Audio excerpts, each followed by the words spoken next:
बाद सारा पानी क्यों बाहर निकलता है? क्या आपने इसके बारे में कभी जानने की कोशिश की है? आप लोग बार बार कमेंट करते हो कि मैडम हमारा सारा पानी बाहर निकल जाता है, हम इसके लिए क्या करें?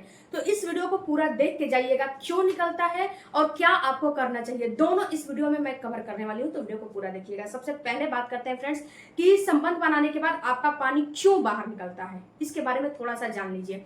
तो सबसे पहला तो ये काम है, ये चीज समझ लीजिए फ्रेंड्स कि जो आपके पार्टनर का स्पर्म होता है, ये स्पर्म एक जो है पानी जैसा जो है तरल पदार्थ में रहता है ये स्पर्म, क्योंकि उसी में उसकी सेल्फ लाइफ रहती है। अगर वो चीज उसमें नहीं रहेगा तो ये मर जाएगा आपके पार्टनर का स्पर्म। जैसे कि एक मछली होती है, उसको जब पानी में रखोगे तो ही वो जीवित रहती है, अगर उसको बाहर निकाल दोगे तो तुरंत वो अपना दम तोड़ देती है, मर जाती है। उसी तरह आपके पार्टनर का स्पर्म होता है, जब तक ये स्पर्म उस तरल पानी में रहता है तब तक ये जीवित रहता है, और जब जब ये पानी से बाहर निकलता है तो इसे या तो एक फीमेल का जो है कैनाल चाहिए, यानी कि एक फीमेल का गर्भा जो उसका ग्रीवा है वो चाहिए, या फिर ये जो है नीचे अगर गिरता है तो ये खत्म हो जाता है, इसकी सेल्फ लाइफ नहीं रहती है। जब ये एक फीमेल में जाता है तो इसकी सेल्फ लाइफ, जब एक फीमेल के अंदर ये एंटर करता है तो उसकी सेल्फ लाइफ 4 से 5 दिन बिल्कुल आराम से रहती है। अगर ये जमीन पे गिर जाता है तो उसकी सेल्फ लाइफ 1 मिनट भी नहीं रहती है, वहां पे वो खत्म हो जाता है। अब ये पानी, तरल पानी जो होता है, ये काम क्या करता है? एक जो आपका पार्टनर है, जो एक मेल पार्टनर है, उसके अंडकोश में बहुत ज्यादा गर्मी रहती है।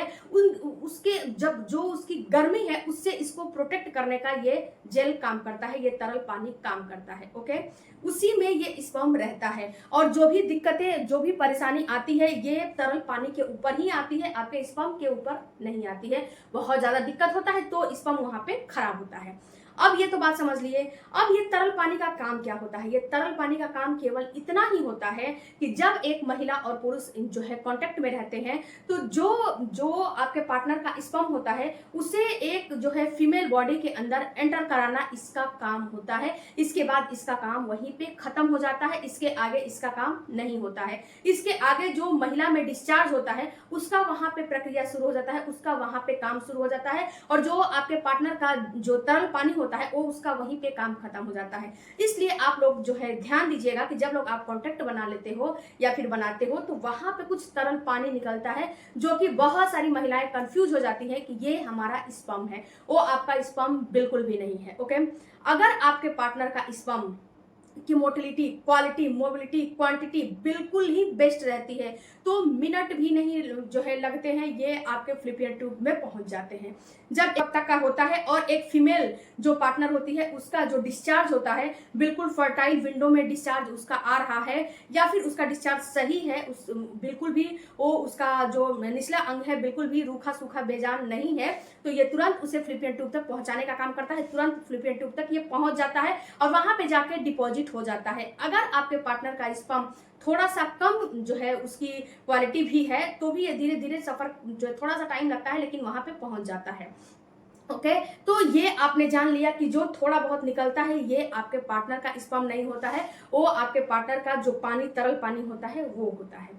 अब दूसरी बात फ्रेंड्स कि जो स्पर्म निकलता है ये कुछ आपकी भी मिस्टेक है उसकी वजह से भी निकलता है। पहला मिस्टेक आप लोग ये कर देते हो कि जब आप रिलेशन बना लेते हो तो बहुत सारे लोग तुरंत उठने का प्रयास कर देते हैं, बहुत सारे लोग तुरंत उठ के खड़े हो जाते हैं, और जब उठ के खड़े हो जाते हैं तो उससे क्या होता है कि जो स्पर्म को ऊपर जाना चाहिए वो स्पर्म उसे जो है ग्रेविटी के अगेंस्ट होकर नीचे की तरफ आ जाता है और सारा स्पर्म उस समय बाहर निकल जाता है। दूसरा मिस्टेक आप लोग करते हो कि जब आप जो है कांटेक्ट बना लेते हो तो जो आप कांटेक्ट बनाते हो तो बहुत ज्यादा स्ट्रेस और तनाव में बनाते हो, जिस वजह से कि स्पर्म अच्छे से जो है डीप पेनिट्रेशन नहीं होता है, ऊपर ही हो जाता है और सारा स्पर्म थोड़ा भी इधर उधर करने से बाहर निकल जाता है।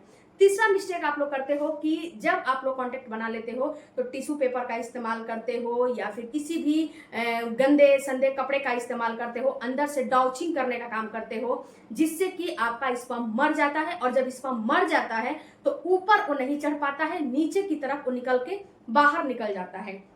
तो आप लोग भी मिस्टेक करते हो। ऐसा नहीं है कि आप लोग मिस्टेक नहीं करते हो। अगर आप लंबे समय से प्रेगनेंसी के लिए ट्राई कर रहे हो तो आप अपना कॉन्टेक्ट बनाने के ऊपर थोड़ा सा ध्यान दीजिएगा। अगर सारी रिपोर्ट आपकी नॉर्मल है तो थोड़ा सा ध्यान दीजिएगा कि आप लोग भी कहीं ये छोटी छोटी टिप्स जो है चीजें मिस्टेक तो नहीं कर रहे हो। मिस्टेक कर रहे हो तो इसको अभी से सुधार लो। अगर इसको अभी से नहीं सुधारोगे तो ये बात याद रखिएगा कि ये आपको प्रेगनेंसी नहीं होने देगा। ये बात आप याद रखिएगा, क्योंकि जिससे आपका बच्चा बनेगा, जो गुणसूत्र होते हैं वो आधा माँ से होते हैं, आधा पिता से होते हैं। तो जो पिता का गुणसूत्र है, अगर वो वही उसे नहीं मिलेगा तो वो दोनों मिलकर ही बच्चे का निर्माण करते हैं, तो वही उसे नहीं मिलेगा तो वो कहां से बच्चे का निर्माण करेगा। ये बात याद रखिएगा।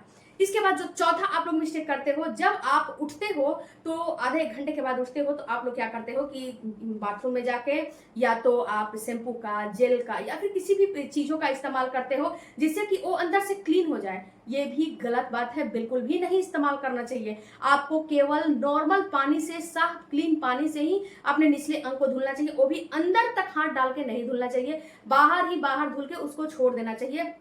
उसका जो क्लीनिंग है वो आपका डिस्चार्ज ही करता है और दूसरा कोई चीज नहीं करता है, क्योंकि ये भगवान ने ही बनाया है और ये नेचुरल होता है, प्राकृतिक होता है। इसमें आप कुछ नहीं कर सकते हो। आप उसको अपनी बच्चेदानी की क्लीनिंग, अपने जो निचला अंग है, वजाइना है, उसकी क्लीनिंग आप नहीं कर सकते हो। बाहर से क्लीन कर सकते हो लेकिन अंदर तक क्लीन नहीं कर सकते हो। अगर अंदर तक क्लीन करोगे तो पीएच लेवल डिस्टर्ब हो जाएगा। पीएच लेवल डिस्टर्ब हुआ तो आपका डिस्चार्ज डिस्टर्ब हो जाएगा। डिस्चार्ज जो है डिस्टर्ब हो जाएगा तो ओवुलेशन नहीं होगा, अंडे नहीं बनेंगे, तमाम तरह की आपको दिक्कतें होने लगेंगी और आपका जो वजाइना है बिल्कुल रूखा सूखा हो जाएगा, ड्राइनेस हो जाएगा, बहुत ज्यादा आपको परेशानी झेलनी पड़ेगी। ये बात आप याद रखिएगा।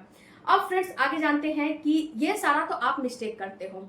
अब जब प्रेगनेंसी के लिए ट्राई कर रहे हो तो आपको क्या काम करना चाहिए जिससे कि आपका गर्भ तुरंत के तुरंत रुक जाए, और कि जब आप कांटेक्ट बना लेते हो तो आपको leg up the wall position में हो जाना है। पहली बात, leg up the wall position कैसे करना है, तो आप सोए सोए करो। पहले से ही आप इसका जो भी, जैसे कि आपके बेड के ऊपर दीवार नहीं है तो एक टेबल जो है उसको एक टेबल का अरेंज करके रखो, और जब रिलेशन बना लेते हो तो अपने पैर को थोड़ी देर के लिए होल्ड करके रखो। इससे क्या होता है कि जो आपका स्पर्म होता है उसे ऊपर चढ़ने में काफी ज्यादा हेल्प मिलता है और वो तुरंत फ्लिपियन ट्यूब तक चला जाता है। ओके, दूसरा काम आपको करना है कि जब आप रिलेशन बना लेते हो तो कभी भी आपको तुरंत के तुरंत उठ के खड़े नहीं हो जाने हैं, और किसी भी प्रकार का नींबू पानी या फिर किसी भी प्रकार का जो है कोल्ड ड्रिंक वगैरह बिल्कुल भी नहीं पीने हैं, जो कि बहुत सारे लोग पीते हैं।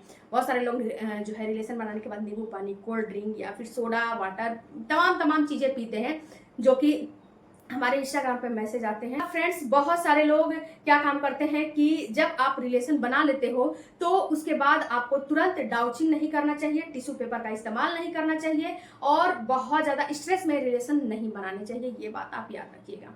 इसके साथ साथ फ्रेंड्स उसी रात को बिल्कुल भी नहाने नहीं चाहिए। बहुत सारे लोग जो मुस्लिम वगैरह होते हैं वो महिलाएं मैसेज करती हैं कि मैडम हमें उसी रात को नहाना पड़ता है, जो कि आपको नहीं करने हैं। सुबह में नहा लो ना, सुबह सुबह नहा लो, लेकिन उसी रात को रिलेशन बनाने के तुरंत बाद बिल्कुल भी आपको नहीं नहाने चाहिए और किसी भी प्रकार का जेल वगैरह का इस्तेमाल नहीं करने चाहिए टाइमिंग को बढ़ाने के लिए, या फिर किसी भी चीज को करने के लिए जेल वगैरह का, मेडिसिन वगैरह का इस्तेमाल नहीं करना चाहिए अगर प्रेगनेंसी के लिए ट्राई कर रहे हो तो।